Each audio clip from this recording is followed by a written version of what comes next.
Check 1, 2.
We'll call this February 20th meeting of the Planning, Zoning, and Agriculture Committee to order. Roll call, please. Mr. Olthoff? Present. Mr. Featherling? Present. Mr. Washington? Present. Mr. Tholen? Ms. Polk? Mr. Payton? Ms. Peters? Present. Ms. Dunbar? Present. Mr. Kinzinger? Present. Mr. Fairfield? Mr. Smith? Mr. Swanson? Present. Mr. Dennell? Present. Mr. Wheeler? Present. We have a quorum. Thank you. We have public comment this morning from two folks. Chad Miller would be first.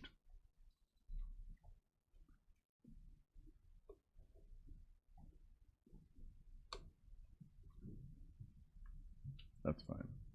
All right, thank you, Mr. Chairman, for the invitation to speak, and thank you for the members of the PZA committee for braving the wintry weather again that we were experiencing today.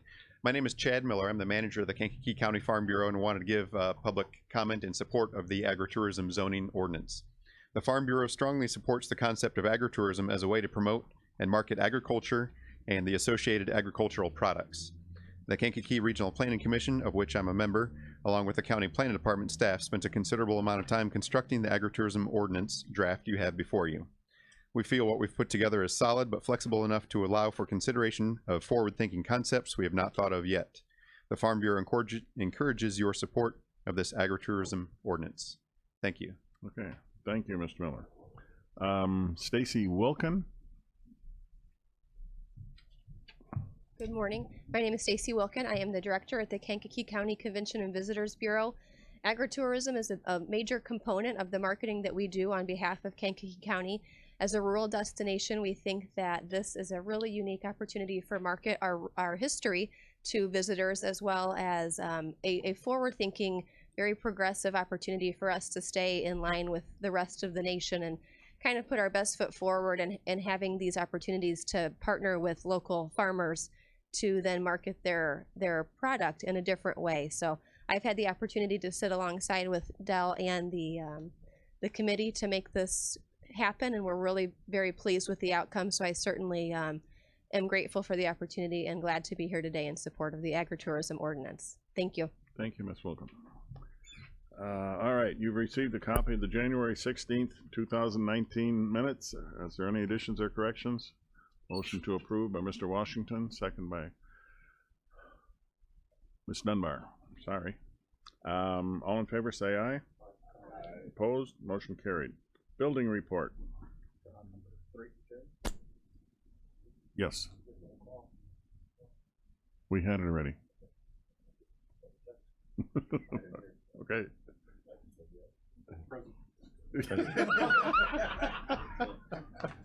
You cast a big shadow, no necessary. Okay, everyone's here then, right? Yes. All right. All right, in your packet, you should have the monthly building report for January 2019. We issued 15 total permits in January, which is one new home in that, and brought in revenue of $13,638. That seems like a low number, but compared to last year, we only brought in $7,000 last year, so we're almost double that. January's always been a slow month for us. Is that it? That's it. Unless there's questions. You gonna mention anything about that? No, that was just Okay. showing my staff that. All right. Any questions about the building report? Motion to approve by Ms. Peters, seconded. Ms. Dunbar. All in favor, say aye. Opposed, motion carried. Stormwater, MS4 program discussion. Just like every month, our MS4 stormwater program requires me to ask the committee if they have any issues that they would like to discuss or bring to our attention. Last month, Ms. Dunbar did bring flooding on Chicago Avenue to our attention, and we turned all of that over to the city of Kankakee. So, All right, going on to zoning, ex parte communication to committee. every month we've been asking the committee if they've had any ex parte communications regarding any zoning cases.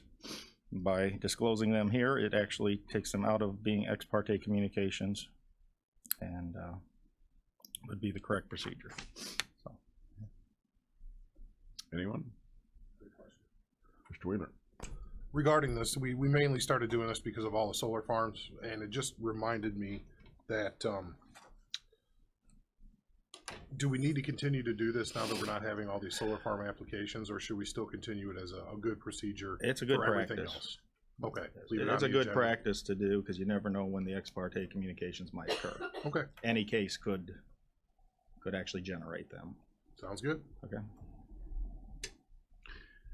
Okay, going on to ZB case 1901, request for a text amendment to County Code Section 121-99 and 121-100, the addition of agritourism regulations to the A1 Agricultural District and A2 Agricultural District, Agricultural Estate District. The petitioner is Kankakee County. Kelly, could you switch us over?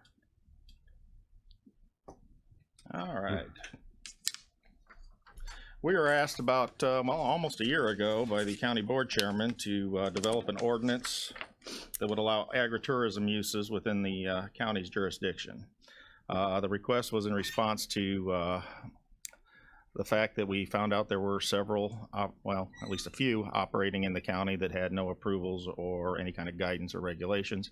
And we thought it would be best to create an ordinance to bring them into compliance. So a little bit of background. Agritourism is becoming a very popular way for farmers to promote their farms. They can gain a little additional income and educate the public on farming practices. In the Midwest, Illinois is the only state that does not have an agritourism statute, so we had no state statute to rely on. We did review state statutes from the states around us and use some of that in our ordinance. So in Illinois, most counties use their zoning powers to regulate agritourism activities. And during our discussions, we came up with the purpose and intent of this ordinance is Kankakee County recognizes that the county's tourism industry is interconnected with its rural economy. By allowing for tourism uses related to traditional and new agricultural uses, the county will further advance both tourism and agriculture within the county for the betterment of all. So that is our purpose and intent of this ordinance. So what is agritourism? Not sure how familiar people are with the term, but basically it's agriculture plus tourism equals agritourism. Now, one thing we really need to make clear is that this ordinance does not regulate the agricultural side of that equation. That is already regulated by state statute and in most cases exempt from our zoning ordinance. So what we're looking at is the tourism side, which currently our ordinance does not allow for. So we looked for a definition of agritourism, and I gotta say, there is no standard definition for it, so we came up with one of our own.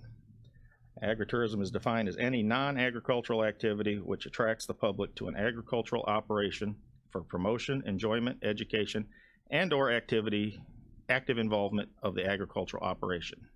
That's a very broad definition, and you'll see in a few minutes why it needs to be that broad. One requirement that did stand out during all of our discussions is the fact that agriculture must be the predominant use of the property and the tourism aspect must be appropriate for that use, and it must be accessory to the agricultural use. So you can't just do the tourism, you have to have the agriculture first. So what may be an agritourism use? Well, we looked at that too and came up with this matrix. There's a lot of things that could be an agritourism use. Retail sales, tasting such as wineries, microbreweries, even distilleries, recreational uses such as equestrian shows, animal shows, food service, anything from picnic areas where you bring your own lunch to full-on restaurants and banquet halls, event hostings for weddings, parties, corporate events, holiday events, education and participation, tours, hands-on instruction, classrooms, demonstrations. There could even be a lodging component, bed and breakfasts, guest ranches, camping, come spend a week on the farm, that sort of thing. Livestock interaction and amusements. And through our discussions with the RPC, we didn't want to limit any of these possibilities, at least not right now. We wanted to leave it open as possible to foster creativity and to give the landowners the most opportunities as possible for them to promote their farms. We may revisit this in a year or two and decide that some of this just didn't work, but we wrote the ordinance to include all of this. The bottom paragraph there. Yeah. Some of these activities may require approvals beyond our zoning, such as if you're going to have alcohol, you need a liquor license. If you're going to have any type of food service or beverage service, you're going to need a license from the health department. Campgrounds are licensed by the Illinois Department of Public Health. So just because we give the approval is not the last approval. There are other approvals that may be needed depending on what is chosen. And keep in mind that multiple uses could occur on one property. You could have amusements with a campground. You could certainly have food service there too. And you could even have a recreational component or an educational component. So the operator could pick and choose from any or all of these. So what did we consider for our regulations? Boy, that's a little hard to read. As I just discussed, we considered what types of uses we would allow. And we came up with everything that was on that matrix. We did not exclude any of them. We looked at parking. We concluded that parking will be permitted on the same parcel as the activity, and unlike the rest of our ordinance that requires paved parking, we would allow grass parking. It does not make sense to force a rural landowner to pave 5-10 acres of their property for an agritourism use, it takes away from the character of the agritourism use. Doesn't mean they can't pave it, but we will not require them to pave it. And they must submit a parking plan with their application for review. Signage, we assume that these uses are going to want to advertise themselves in some fashion. So we came up with signage regulations, and we permit one 64 square foot per side sign with a maximum height of 18 feet for each property. They are digital signage is not permitted, but illuminated non-flashing signage is permitted, and but must be turned off except for 1 hour before and 1 hour after the hours of operation. Sanitary facilities, we looked at that. Some of these uses would require sanitary facilities for their visitors, and we've deferred that to the county health department and their requirements.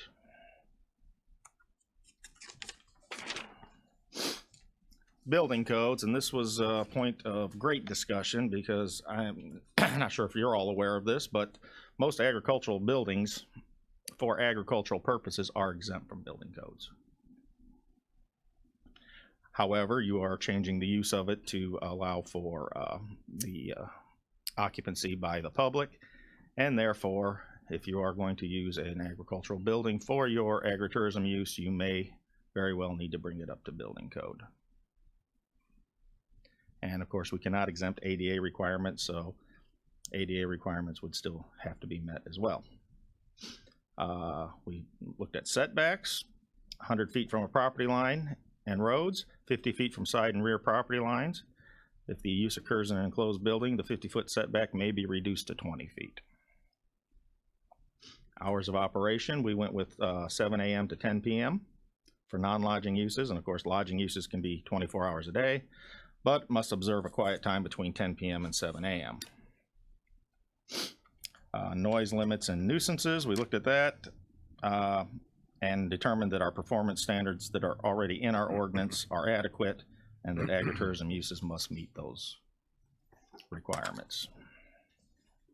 Coverage limitations. Keeping with the fact that the agricultural part of the property must be the predominant use, we determined that the tourism use cannot be more than 40% of the gross area of the property, excluding parking. We did not think that parking should be included in that. Same thing with capacity limits. Lot size minimums, we determined the current lot size minimums for the A1 and A2 district were adequate, so we made no changes there. And as you read through the ordinance, you'll see that we state many times over that the project must comply with all other laws and regulations depending on the situation. So that was what we looked at. The RPC met for probably about 3 months, once a month, discussing this. We had some great discussions, a couple hours long in most cases, and really did a lot of work. Quite proud of the effort the RPC did put into this. So our approach, we've determined that it's appropriate in the A1 and A2 districts. Those are both of our agricultural districts. And that there will be 3 types of permits. Can we hold it for just a second? Sure. We've got a couple of questions. Ms. Dunbar? Oh, George? Mr. Washington? We need to emphasize that there's no parking along the road. Nope. Would you say that again for the benefit of the? No parking along the roads. Yes, the parking must occur on their property. And if the whatever's taking place goes beyond 10 p.m., is this, do we call you or do we call the sheriff? Depends on the situation, most likely the sheriff. Okay, thank you. Depends on if it's a noise complaint, and hopefully I will get that complaint as well, because we can revoke a special use permit if they're not following the rules.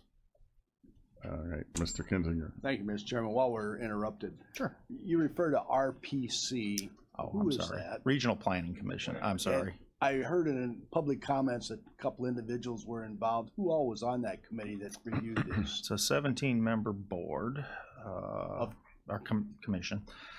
Mr. Washington's on there, Mr. Miller. I don't really Stacy. have the, Stacy's not on it, Oh, she was just attending. but she was a active participant Okay. for agritourism. So it's a pretty good cross-section of our. Yes, we community. have, Jeff Jarvis is on it. We have attorneys and architects and various professionals.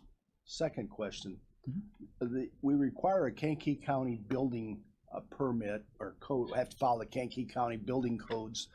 These are occupied spaces. Do the Kankakee County building codes address the necessity of stamped drawings for occupancy? For commercial Architectural- purposes, yes. Will this be considered a commercial purpose? It's not a residential, so yes. Okay, very good. Thank you. Since we're asking Mr. Webb. questions, thank you.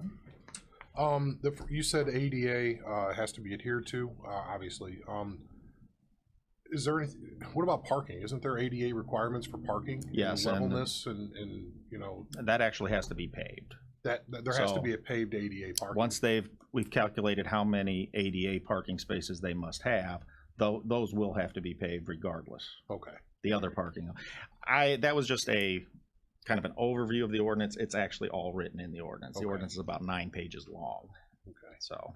Did have one other question on the revocation of the permit part of it. Mhm. Well, first of all, has the state's attorney's office seen this yet? Have they Yes. gone through it? Oh, yes. Did they have any comment about 7B, the decision to revoke or suspend shall be at the sole discretion of the planning director or his designee? They had no issues with any of this. They did bring to my attention the building code issue and that Okay, there may be people that are not happy with that, but the whole purpose of this is to be safe. okay. Can't have 100 people in an old pole barn that might fall down on them. There are requirements that have to be met. I just would think that the committee should probably think about that for a minute. You know, it's what is the sole discretion of, and I guess it would go to the ZBA if there's an appeal made. Is that the process that's made for all revocations? Yes. So everything else is at the sole discretion It of would the come planning to department? the planning Make sure we're department consistent. first. We would determine if there is evidence to warrant revoking it, Okay, and then we would revoke it if there is such. And if they, the operator was to, wanted to fight that or disagreed with it, then it becomes a zoning case. it goes to ZBA and then to PZA and then to the full board, No, just zoning board. just zoning board. I believe it's just zoning board has the final decision. I'll have to look at that, but I think that stops with the zoning board. Their decision is final. Okay, Can only be overturned by the courts. Decision of zoning board of appeals shall be final. Yeah. So that's all I got for now. All right. we have never revoked a special use permit yet. Okay. All right.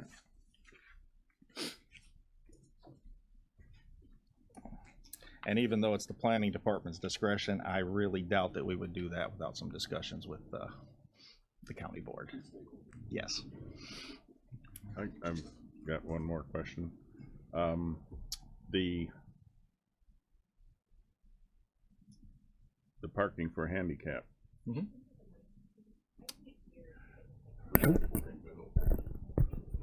The parking for the handicap, the ADA, on a farm, they have to make provision for that, or they don't have, they're not exempt from that, A farm is, an agritourism use is not. okay? So we have to differentiate. Keep in mind, the farm owner is coming to us wanting to do this, so they'll have to understand there are some things that they're gonna have to change to accomplish this. Is there a difference if it's volunteer and not charging? Or is agritourism always a money-making operation? It can be. We did not write any provisions in our ordinance that required or differentiated between it being a free service or a paid service. All right, It's a matter of use, not whether it's being charged or not. pardon? Well, I've had numerous farm tours on our farm from France, South America, Korea, Japan. And, not that there has been anybody who has needed ADA, but, I'm not But required. this is just a tour to show your farm to your customers. That, well, not to my customers, but to interested parties. It's not a regular event, No, it's not. so our ordinance wouldn't even Okay, affect you wouldn't that. even touch that. All right. To clarify the ADA issue one more time, anything we do can't trump the federal law. No, we can't. That's kind of why I want to clarify that, because I think that there may be a misconception that we can do it because it's just such an accessory use.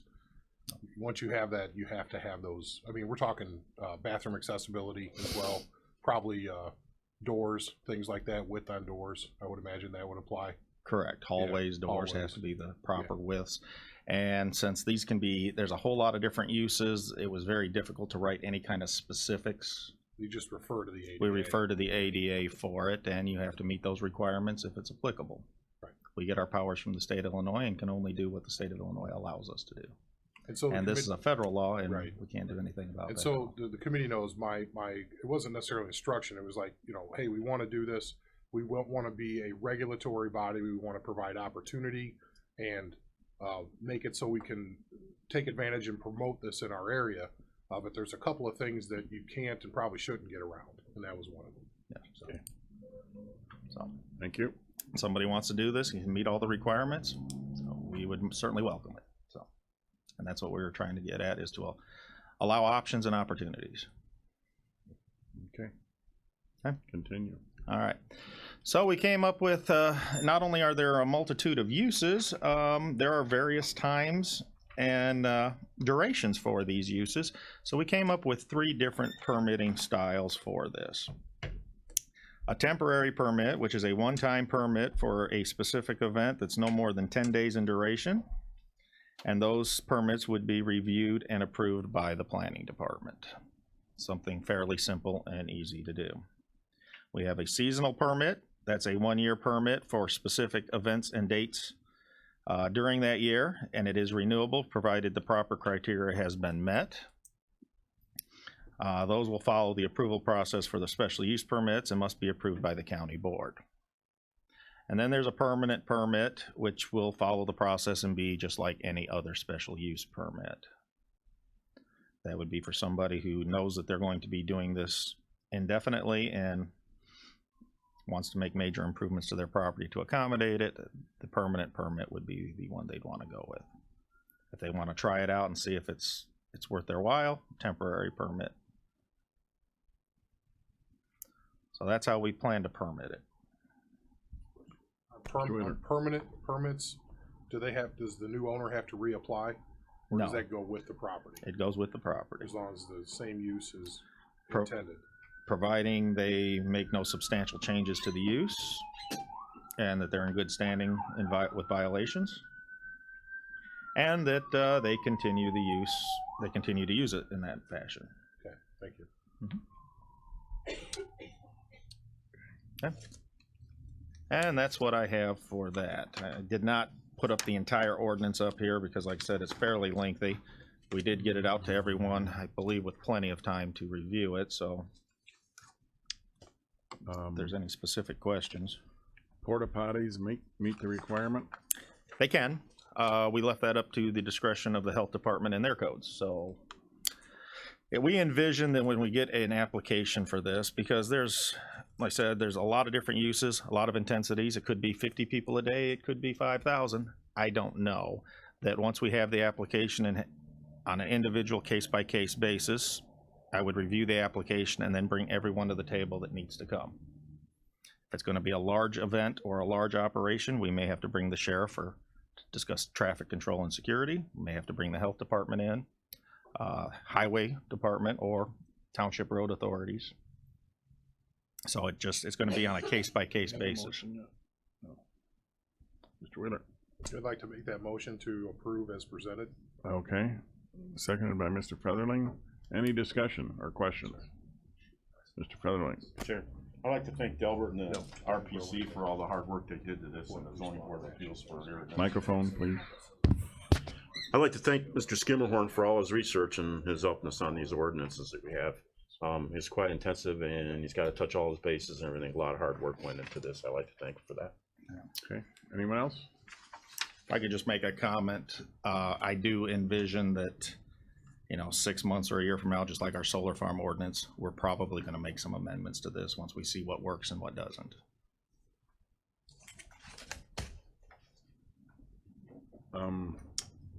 Ms. Peters? Thank you, Mr. Chairman. I'm just wondering what the cost for the permits would be, on, what are they looking at there? The, both the seasonal and permanent would be the standard $600 for a special use permit that we already have. We have not determined a cost for the temporary yet. I'm envisioning somewhere between $100 and $200. I've got another question. These unique operations that occur throughout the county that have a Latin flavor, and sometimes horse racing is involved, sometimes it's a party that happens on a certain time every month, and there's bands and stuff that play music, and I mean, does that follow under this agritourism if there's a regularity to it? Yes, it could. It could. This is not intending to regulate somebody wanting to have a party at their house. If you want to have a wedding in your backyard, you can have a wedding in your backyard.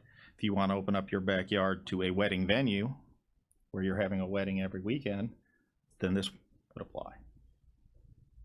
Okay, I'm thinking of the operation on St. George Road. That's a ways down that has, is it every Saturday night that they're meeting? They have a special use permit for equestrian sports activities. All right, So they already have that. They would be grandfathered okay.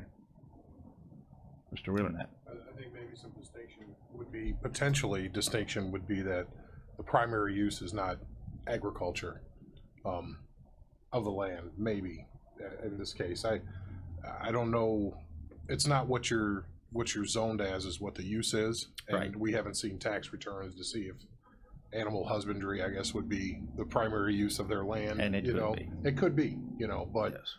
the goal was to provide opportunity one place. That's a whole nother situation. And that is one altogether. part of our ordinance. You may have to approve the agricultural part of your property.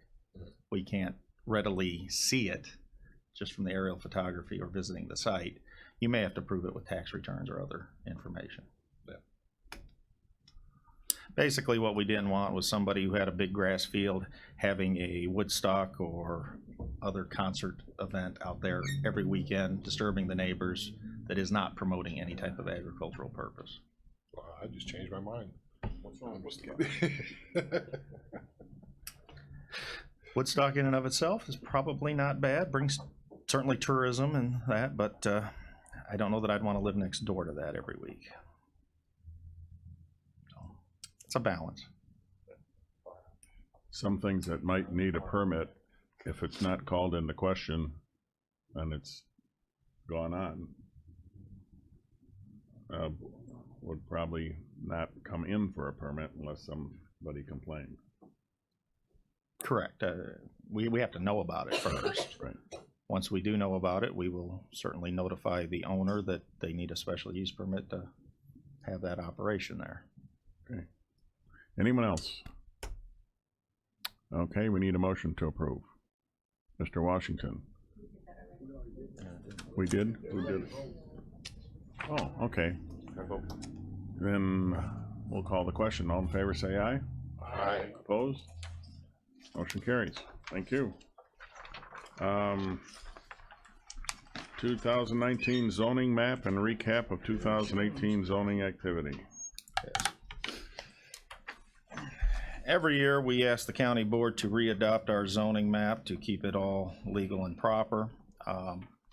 2018 was quite the year for our zoning staff and our zoning board of appeals. We had 56 zoning cases for the year, which is the most largest number of cases we've ever had. In comparison, we only had 12 cases in 2017. Rezonings, we had 4, an A1 to I2, an A1 to A2, a C2 to R1, an A1 to rural estate, and 4 rezonings for special use permits, which were the solar farms. Special use permits, we had 42, plus we had 3 of them that were withdrawn and 3 more that were denied, so we approved 42 special use permits. 41 were for solar farms, 1 was a utility grade solar farm, and 1 special use permit for a community residential home. Approved 3 variances, and 3 of those were with rezonings or special use permits, plus 3 more. We had 1 text amendment, which was the solar farm update, and we also issued 15 farmstead exemptions. A little bit of history about our zoning map.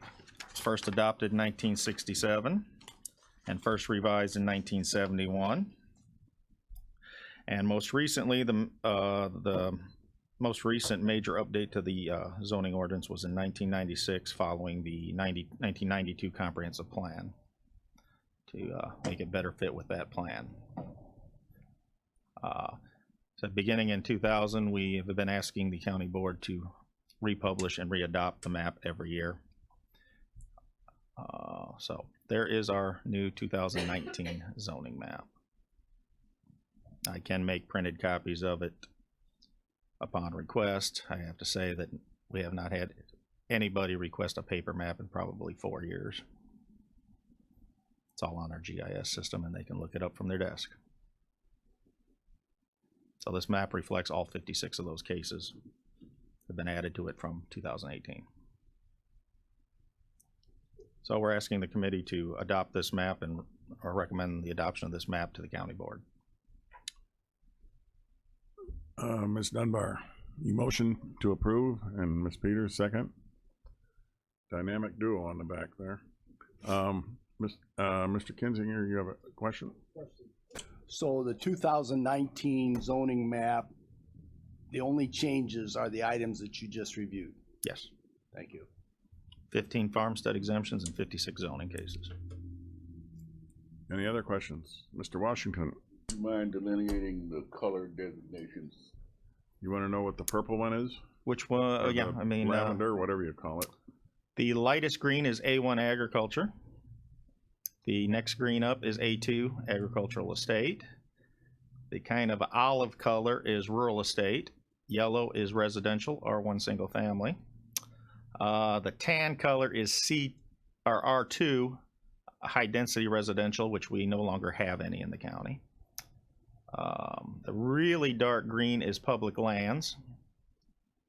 Pink is C1 commercial. The red is C2 commercial. The lighter purple is I1 light industrial. The darker purple is I2 general industrial. Gray is incorporated areas. The black is areas that have invoked the Public Act 185, whereas they have an annexation agreement with a municipality, and therefore that municipality does all zoning and has all authority over that property. There's 2 of them in the county. The shaded red down in the lower corner is the Kelly Creek Wind Farm, and the shaded blue is the Pilot Hill Wind Farm. They're special use permits, but because of the large number of parcels, we identified them separately. It's a little hard to read on that map, but there is a star for special use permits, a triangle for variances, and yeah, I think that should be all of them. So, All right. Anyone else? Do we have a motion? We do. Okay. We have a motion. All in favor, say aye. Aye. Opposed? Motion carried. Hazard mitigation plan update. Under planning.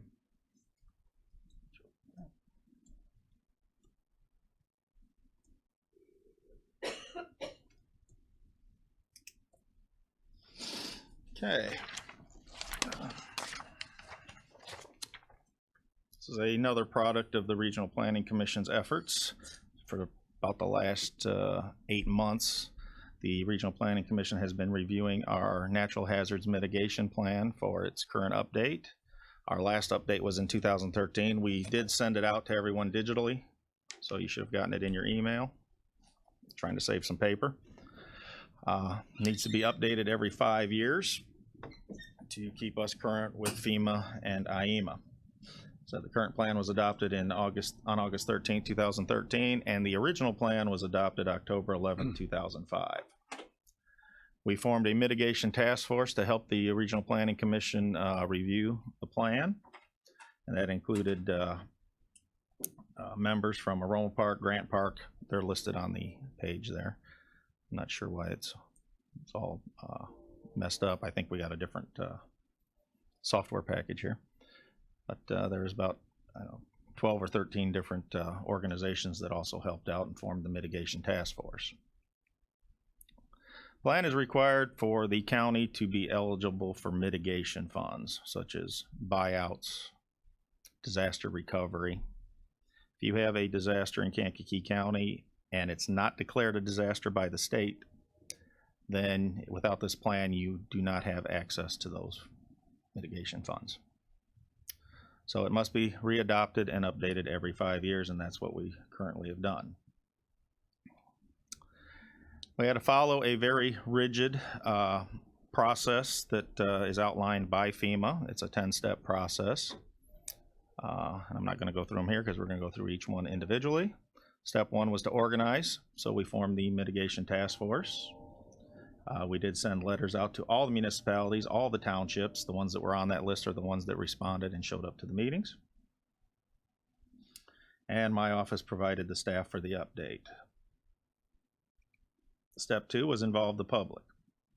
We created a website or web page on our website for it, created a Facebook page, and and we sent out some surveys through those and got about 56 responses on the survey, if I recall.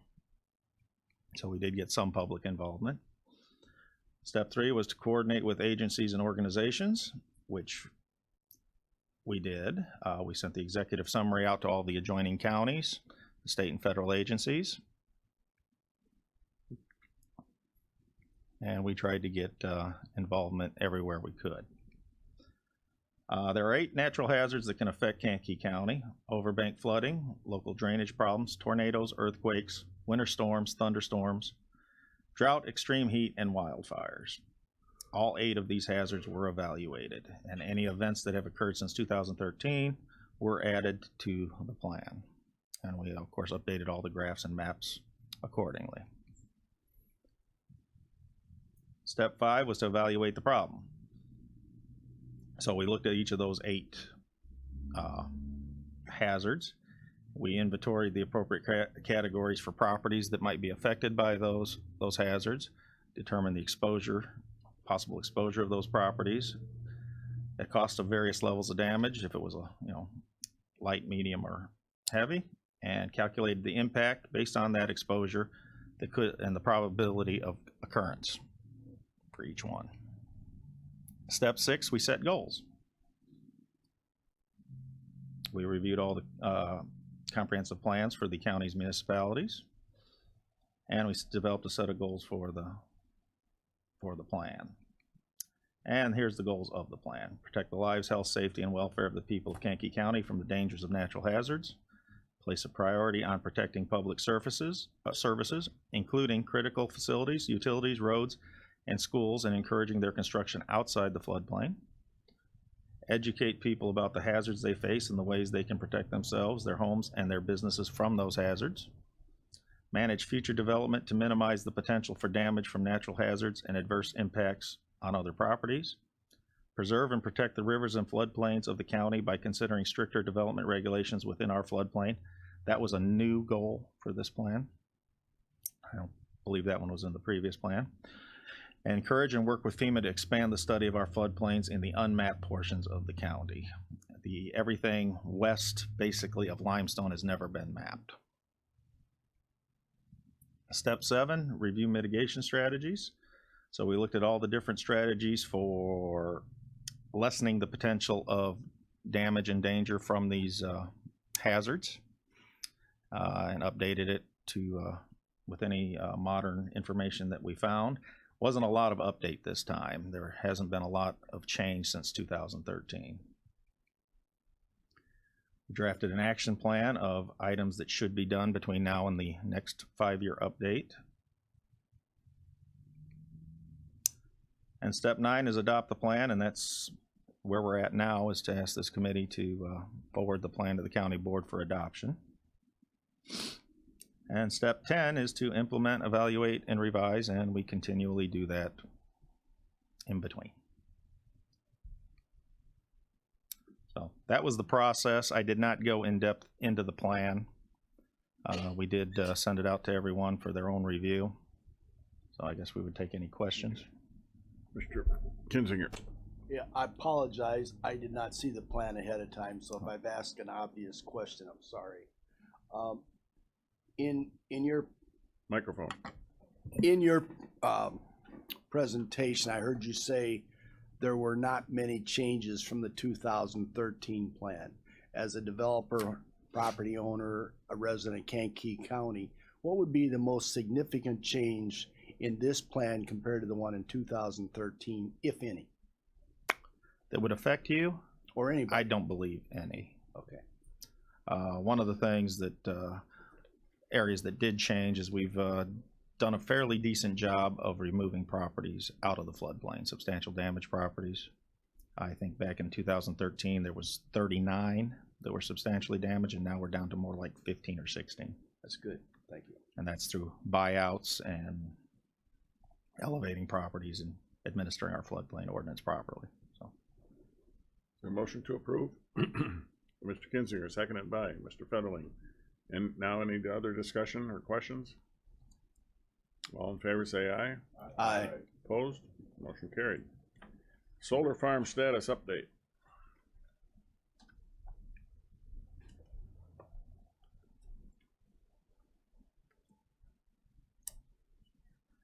keep getting a lot of questions on where we're at with solar farms and their approval process.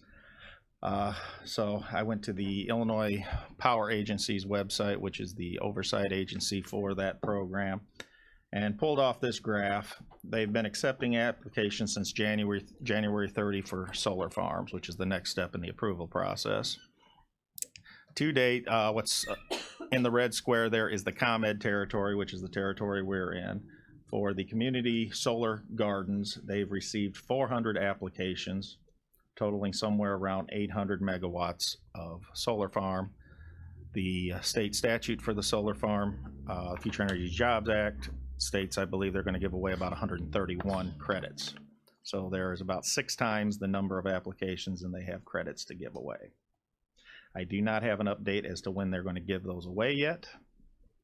Sometime by the end of the month, I believe, but I have not got a set date on that. So just wanted to tell you what I know. Mr. Kinzinger. Are solar farms economically viable without the credits? I've never analyzed that, but some of the developers have said that whether they get the credits or not, they were going to build them. Thank you. Mr. Wheeler. I guess part of that answer was the utility scale ones apparently are. The larger ones that sell to the grid with a buyer who happens to be a major user, a factory, those for sure are viable. And actually most of those don't even apply for the credits. Right. They're going anyway. But so I just want to make sure that everybody knows what happens after the lottery, if you will. Because again, some new members, the public needs to understand that doesn't mean it's going to be built. What's the next steps after, let's just say somebody here attains credits? One of our developers were to get their site approved in Kankakee County for the credits, then they would finalize all of their construction plans and development plans and submit them to us for the building permits. And then we would review those as needed. I don't believe there's any other approvals from the state, although they do have to have their interconnect agreement with ComEd, but I believe they had to have that before they could even apply. Yeah. So I'm getting to drainage districts involvements and looking at the engineering and where the tiles are and That would all be of all stuff. part of the building permit review process, so stormwater is part of that. So there is no guarantee, even if they get the credits, that if they don't mitigate any concerns properly, it will still be built. Right. So I just want to make sure people know that it has to conform with proper engineering and drainage and all that other stuff. Their plans will be reviewed. Stormwater, we have MG2A do all of our stormwater review for us. It's a commercial permit, so the building plans, the construction plans would all be reviewed by Kessel and Associates. So we have experts that are actually reviewing all of these.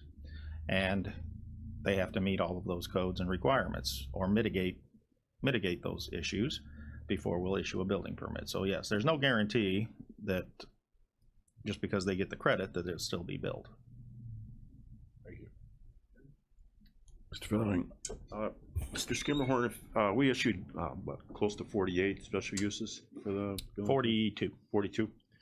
What happens if they build 7? What happens to the balance of the special uses?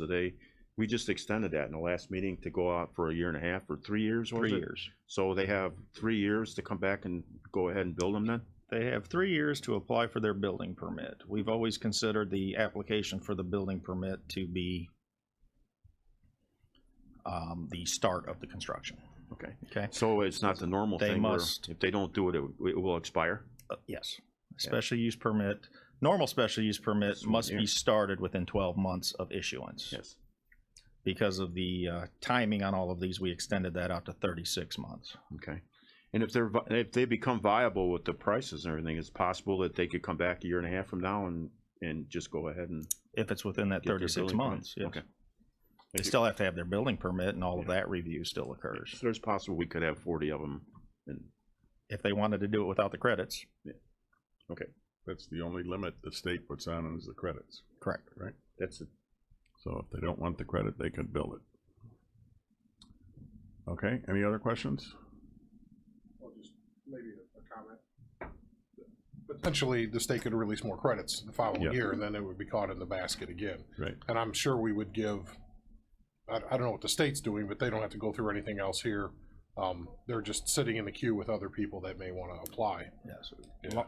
For our concerns, as long as they're within that 36-month period, it's still a viable project. And you can see by this graph, the upper part of it is the Ameren territory, which is the southern portion of Illinois. There's just as many applications there for the same amount of credits. So there's definitely developers wanting to do this. So it would not surprise me if the state increased the number of credits available. If they're approaching the 36-month limit, can they apply for an extension? Yes. Okay. And that goes back to the zoning board and the county board. Okay. We don't need any vote on this, right? No, this is just a status update. Under transportation, the 2020 rural transit update, Turn that over. Jeffrey.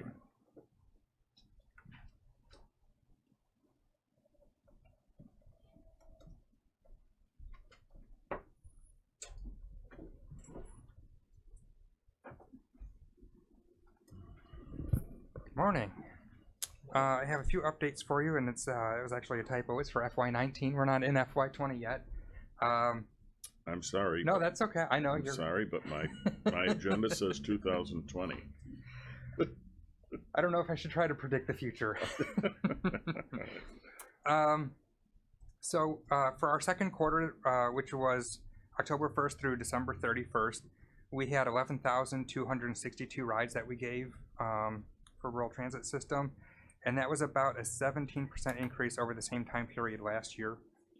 The main contributor is a new service contract that Showbus entered into, and so as a result, they have a lot more trips. Comparing the different types of service, our demand response or dial-a-ride service, where somebody calls in about the day before to schedule a trip, we saw about a 40% increase over last year, and about a 12% increase compared to last quarter. And then for our Moments commuter, our deviated fixed route, we saw about, it decreased a little bit, about 4% compared to last year, but it went up slightly over last quarter. As far as funding for the program, We have received our executed transit agreements from IDOT. We got those in December. And we have been receiving payments from the state for our advances and requisitions, which is nice that we're not being delayed any longer than necessary for those. We did draw down the rest of our federal funds for second quarter. That's perfectly normal, that's common. The federal funds only make up about 25% of the grant, and they are required to be used first. That's what I had for updates. If anyone has any questions, I'd be more than happy to try and answer them for you. Anyone? Mr. Kinzinger? Go with him, he knows more than me. No. Second. Thank you, Mr. Chairman. Transportation operation and the budget, are you struggling with the budget, comfortable with your budget? Are things working the way you would like to see them work? Is there a necessity for any type of consideration, either to reduce or increase your budget? Right now, the majority of funding comes from state and federal grants. The county's local portion right now has been $15,000. I'm not going to say don't give us less. If you want to give us more, I won't say no. But we've been doing well with that. I think we've been okay. And I was going to go, we've got our applications that we're presenting as well, and I can go into a little bit more detail about the local funding sources under that. The funding sources aren't really my consideration in this committee, but the really thing that I'm asking is it working financially, business-wise? Is the program working within the county? I think it is. Okay, Mr. Wheeler. My question, I was with the MPO meeting, because that's where we discuss a lot of these countywide transportation issues with the mayors, their representatives, IDOT. There was some confusion on the meeting date. Is that upcoming, or did they get canceled and moved because some of the people couldn't be there because of other conflicts? Okay, right now it is tentative for February 28th. We wanted it to be February 21st, but we had to make sure that we met our public participation policy of public notice of at least 15 days, and we weren't going to be able to make that. Okay.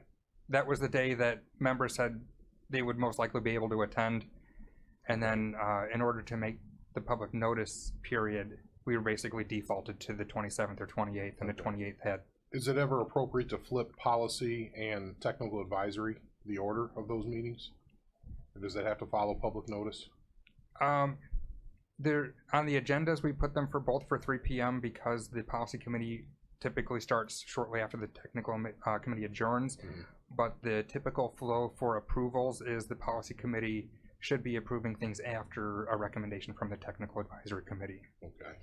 It's just some of the members of that have conflicts that afternoon, and we'll talk more about that. Sure. I just want to make, because it's not on my calendar, because I Okay. declined it, but there's important business to be done. Okay, thank you. All right. Any other questions? Going on, 2000, is this 2019? 20. It's 2020.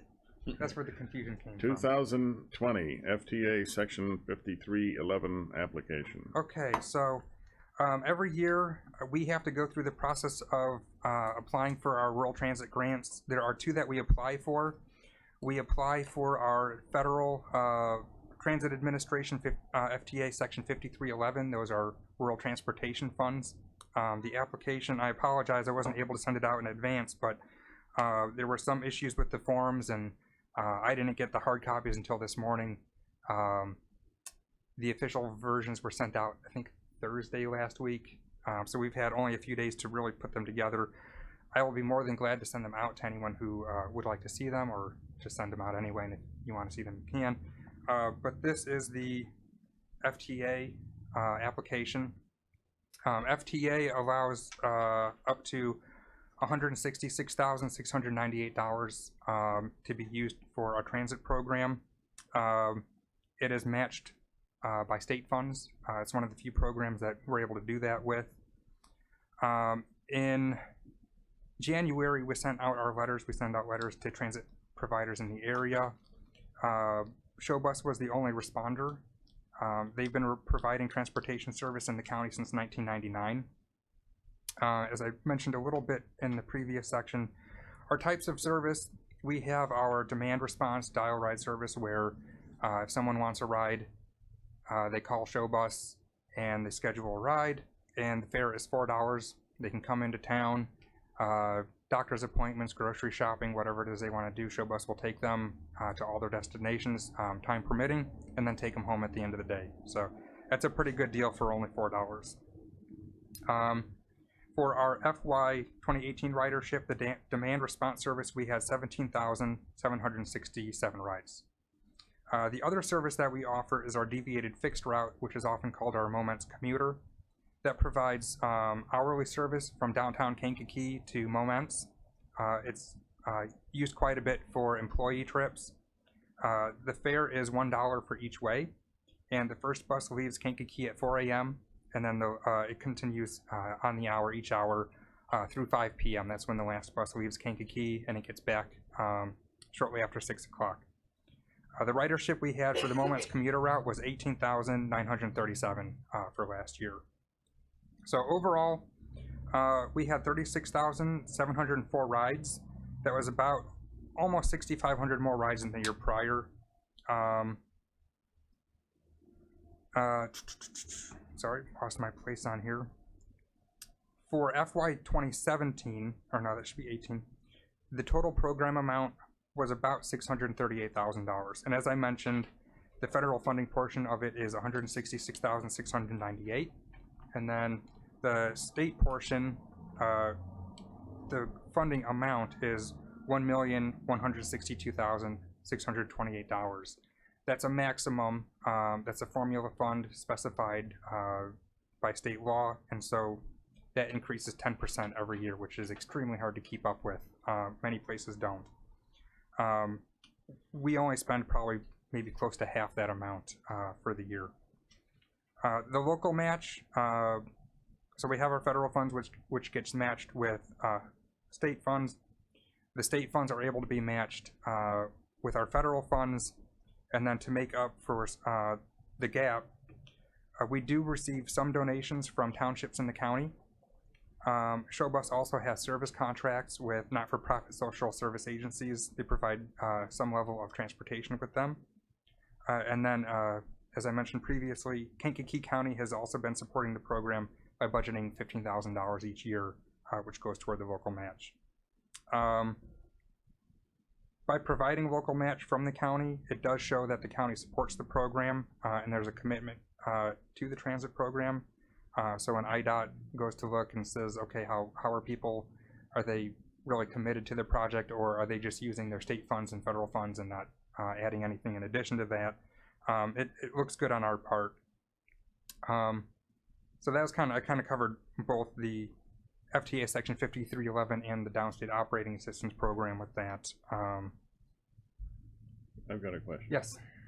The amount that this program costs compared to the amount the riders are paying. If I got it right, about 90,000 is what we're getting in ridership. Ridership is, I believe we received about $25,000 total last year from fares. Well, So some I of thought there were 17,760 rides at $4 a ride. Well, some of the demand response falls under our service contracts, and so those are negotiated rates with the social service agencies. So not necessarily everybody is paying the $4. The fares themselves are not eligible as match, and so if we receive $25,000 in fares, that comes right off the top of all expenses, and then the grants and the funding go toward the remaining balance. So raising fares doesn't necessarily... No, I'm not, and that's not what I wanted. I just want to compare to what the fares are, if that's 25,000, compared to the cost of the whole project. It's very little. 4%. I think it's like 4%. 4%. Okay. Yeah. It's a small, very small amount. I mean, I understood that. I just like figures. Sure. No, I understand. Yeah, okay. I do too. All right. Any other questions? Ms. Peters. Thank you, Mr. Chairman. Yeah, can you give us some examples of the service contracts, who you have service contracts with? We have some service contracts. I believe we have one with Good Shepherd Manor, Thresholds.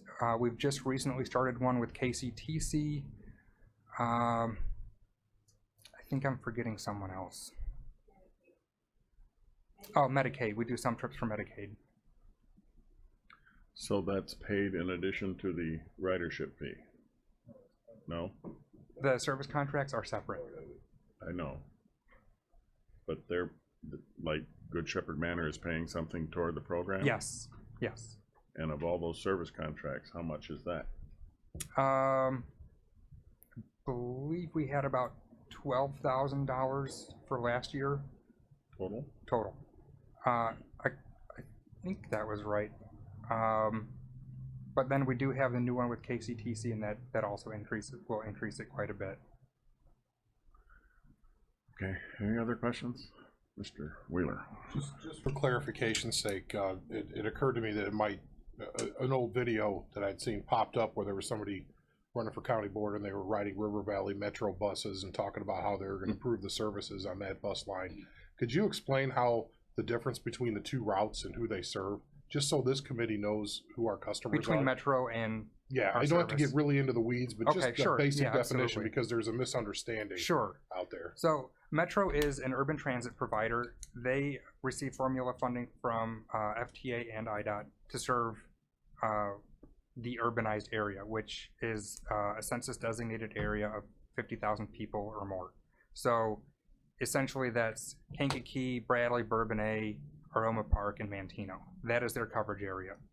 Rural transit, we receive funds for exactly that, is for transporting people in the rural area. So one leg of the trip must start outside of that urban area. So we transport people from basically outside of those communities into the area, or somebody who would like to go from Kankakee, Bradley, Bourbonnais, Manteno, Aroma Park to somewhere else outside within the county. That's the service. Yeah, that's the difference. And so we have nothing to do with that. We coordinate with, but we don't have anything to do with River Valley Metro. Right. Thank you. Anyone else? Okay, going on Yes. to the next one, 2020 Illinois Downstate Operating Assistant Program application. So I pretty much covered that with the last one. I kind of went over it all together, but it is a separate application. The funding amount, like I said, is $1,162,628. We don't even come close to that. We do have to budget for it though, because it is the grant amount. Like I said, we spend probably about half of that throughout the year. But it's for the same program. It's just another funding source. Any questions on that? Seeing none? Is that it? We do need to ask for approval of the applications for each one. For each one? Yes. Combine and approve? That's what I was gonna say, but I think we got the dynamic duo back there. What? What? Yes. I move to combine and approve both applications. Okay, is there a second by Ms. Peters? All in favor, say aye. We may want to do a roll call vote. Oh, roll call, Because it it's is money, one, so- yes. Roll call.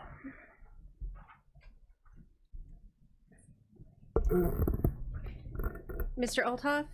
Aye. Mr. Featherling? Aye. Mr. Washington? Aye. Ms. Peters? Aye. Ms. Dunbar? Aye. Mr. Kinzinger? Aye. Mr. Swanson?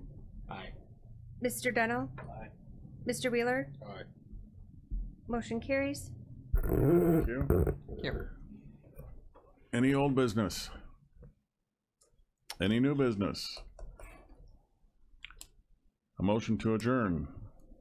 Ms. Dunbar, Ms. Peters. All in favor, say aye. Opposed, motion carried.